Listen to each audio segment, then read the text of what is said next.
Sanibonani ibizo umchasiseli isiminye sentombi zasemzingwane exhibeni kwakhokha kumaya. Ngiyacela ukuthi before siye phambili usubscribe uphinde ushare le video kwabanye abantu ukuze bayithole. Sizochaza ikakhulu ngodaba lolu lwama ZEP nama permits nama waiver ukuthi kuhamba kanjani.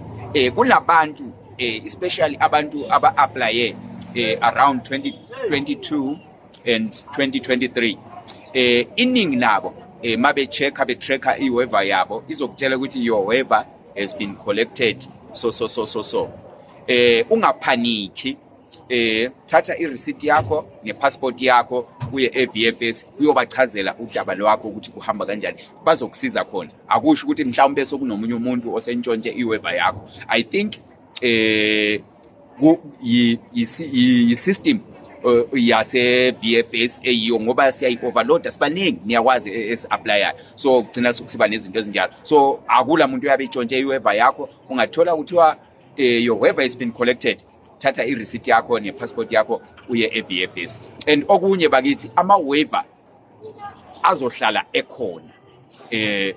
Uku-waiver yikucela mhlawumbe ushwele endaweni ethile kuyohlala kukhona. Ningalaleli abantu abathile abazokhuluma bethi ama-waiver sevaliwe so ku-1010. I-waiver ayikaze yavalwa. I-waiver will always be there ngoba yiyo enikeza abantu the next step sokuthi ma ufuna i-permit ethile uqala nge-waiver mangabe kunezinto ezithile onganazo, njengokuthi mhlawumbe kuthiwe hayi ukuze wena uthole i-permit kumele ube nama-qualifications athile, but wena already ma ususebenza or already ma kulokunye ukuthi ufuna you can waive, you can apply for i-waiver. Usho ukuthi hayi mina ngina 10 years ngisebenza la ngincedisa udokotela uMohammed la sengikwazi okunjena no udokotela uMohammed uzokubhalela i-motivation letter yokusho ukuthi ugwazagwaza sengina 10 years ngisebenza naye la, and I'm sure uyayazi lento esisebenza ngayo. Angikho ready ukumluza namhlanje ngoba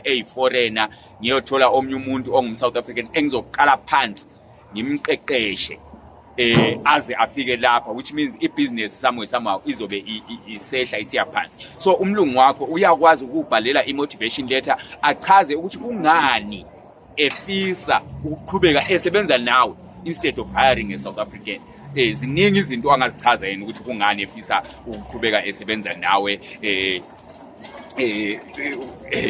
why efuna ukuqhubeka esebenza nawe, mhlawumbe kuba loyal kwakho, mhlawumbe i-experience yakho okanjalo. Then okunye kune message eseculateayo kakhulu ku WhatsApp abantu bethi ama-waiver ama-permit ase extendiwe to 2026 bakuthola ku-Hopewell, and abantu basizama ukubachazela ukuthi no akusiliqiniso, basitshela ukuthi no uWhopwell uyintatheli ehlonishwayo so ngeke aposte amanga. Ngeqiniso vele uWhopwell is one of abantu osebenza kwi-media ongumuntu ohloniphekayo futhi kakhulu, kodwa abantu i-message abayiseculateayo eka-Hopewell akusiyi message yamanje, i-message abahambe bayayigubha phansi bayiletha, i-message yakudala yo abayiseculateayo ayisebenzi. Ama-permits aka-extendwa to 2026 esinakho manje ukubambeka ezandleni ukuthi mhla ka-28 November actually azokuma. Yikho lokho esilakho manje. Asikwazi ukuthi uhulumeni usazokumisa njani, uzokuqhubekisa phambili a-extende, but okwamanje i-date ekhona nguNovember 2025. Lokho ayenikubonayo kusekulethwa ngabantu uWhopwell wakuposta sometime back engakabi ne-information ephelele.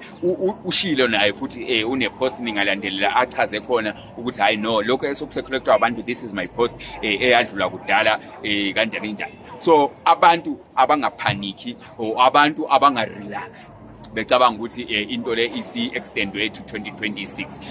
Mangabe une-ZEP i-ZEP with Zimbabwe Execution Permit ngoNovember izo-expire. Zama ukuthi u-apply i-waiver mawungakayi-apply then ingaphuma ukwazi ukuthi u-proceed to i-general work permit.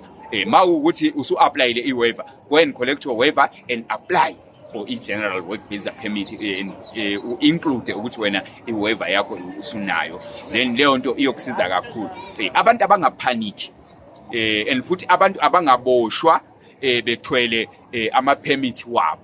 Siyazi ukuthi endaweni ezifana nawo Hebrew ikakhulu ngizochaza ngoba kula mina engiphila khona endaweni njengabo Hebrew, Uville and Berea amapholisa aya manipulate abantu and ayakwazi ukuthi wena ngakuthola une permit agcine ekutshela ukuthi kwathini seya expire kwathini what uthola ukuthi abantu bakithi bayaphanika begcine sebekhipha imali ngoba abafuni kuyolala e-police station, abafuni kuhlukumezeka. So kodwa mangabe uhlangabezana nenkinga enjalo ukwazi ukuthi isikhathi sakho naso sonke zama ukuthi usitshele.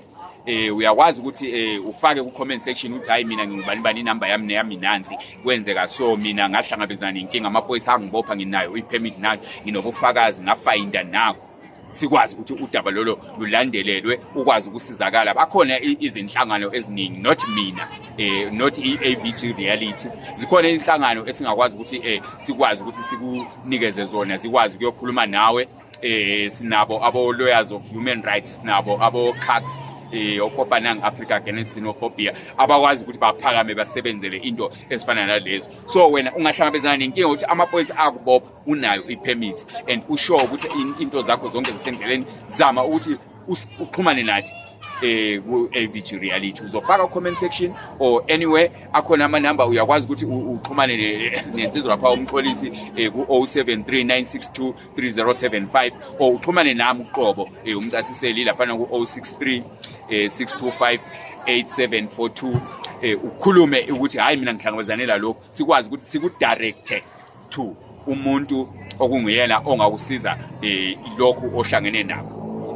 And abantu kumele babekwazi ukuthi ama-permits lawa akhona maningi, kuningi wena ongazama. Esingakufuneki ukuthi abantu bakithi baboshwe or abantu bakithi behlale kuthiwa abekho documented because izindlela kuningi ongakuzama bakithi. Akupheleli khona lapho kubo ZEP na kubo General Work Visa Permit, kuyadlulela phambili. Mhlawumbe wena mawunesihlobo sakho esinayo i-permit, unesihlobo sakho sine-permit, uyakwazi ukuthi uye ngaphansi kwaso u-apply i-relative visa mangabe izinto zakho zikhomba ukuthi lowo muntu uyisihlobo sakho.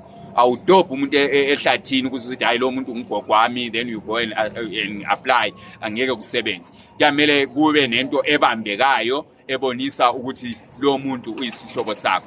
Nabantu abashadile mhlawumbe unenkosikazi yakho nyala eSouth Africa, umyeni wakho ngase South Africa, izinto zakho azikakulungela, uyakwazi uku-apply for into okuthiwa i-spousal visa.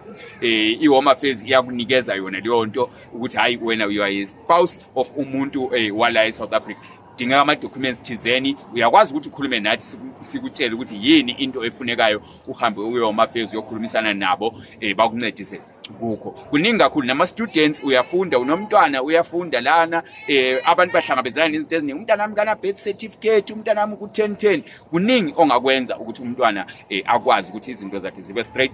Umntwana uyakwazi ukuba ngaphansi kwakho a-applyele i-relative visa yakho kuwe, or apply i-student visa. So kukaningi bakithi, makukhona enikudingayo bakithi niyasithinta njengoba sengishilo imininingwano yethu ukuthi sitholakala kuphi. Ngiyabonga kakhulu. Igama umchasiseli Siminyaminya Sentomza Semzingwane exhibeni kwakho kwamayabo ugwaza kwazi phansi esaniseni. Ngiyabonga.